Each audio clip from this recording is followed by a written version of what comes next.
Time now for the NTV Sports Desk, sponsored by Moonlight Custom Screen Print and Embroidery. We've reached the quarterfinals of day one of the state softball, and let's start with Class B, as the Wahoo was the consensus top seed all season long. But the Vikings of Northwest are rolling into today's contest, winners of 17 in a row, looking to make it 18. And take a look at those flags here, the wind howling as it was whipping around Hastings, but it was Northwest starter Ava Laurent. Wind or no wind, she was dealing as she would strike out 2 of the first 3 batters of the game. And then Avon Urbanski leading off Northwest as she hustles down the line and she just beats the throw. Then 3 batters later, bases juiced, and it's Northwest on the excuse me swing, but Madeline Snyder with the great diving stop, but the sac fly would score Urbanski, give the Vikings a 1-0 lead. Now runners at first and third, and it's Laurent helping herself out as she singles up the middle to score 1 run. And look at the base running here by the Vikings. Cameron Mings slides safely into third. Meanwhile, Laurent, she's going to coast into second. It's now 3-0 when Jaden Swanson, she's going to finally catch up with a Laurent fastball as she smacks the double to put the Warriors here in business. But Laurent was dealing, and she gets the Warriors player here just looking. And then the runners at second and third, and Laurent with some high cheese here for the swing and the miss to end the inning.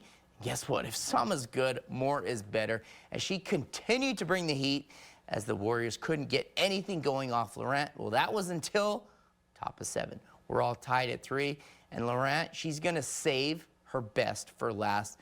Can I help you? Nope, just looking as she gets a K, and that would end her night. And Northwest, they would walk this one off as Cameron Mings lays down the perfect bunt. The error there by Autumn Iverson as the Vikings walk it off in dramatic fashion, winning 4-3. Let the celebration begin. We're going to come in tomorrow, you know, just living life just because of the fact we played that game there. And I tell you what, that's one of the first ball games we've had to play that tight all season. And I'm really glad we got it because we needed that one. And maybe to open it up for tomorrow and we can hit the ball better and do what we need to do to get in that final game. But, you know, we bunted it, and I didn't think they were going to look at us over here at third. Well, they end up looking at us, and I think that took her eye off. And then she tried throwing it to first, threw it out in the outfield, got that error, and then we could score on that. So it was just a great play. Cam put down a great bunt. And I tell you what, all my girls played tough tonight. Up next for the Vikings, they'll take on top-seeded Blair Bears. Over to Class C, where the 4-seeded Central City was taking on top-seed St. Cecilia playing at home. And early on, it was Jersey Schindler dealing with a runner on second. But the pitch gets away with the catcher, and the nice heads-up play to run to first. But look at Kyler Widener on her PF Flyers racing around. She slides safely into home. Give the Hawkettes the early 1-0 lead.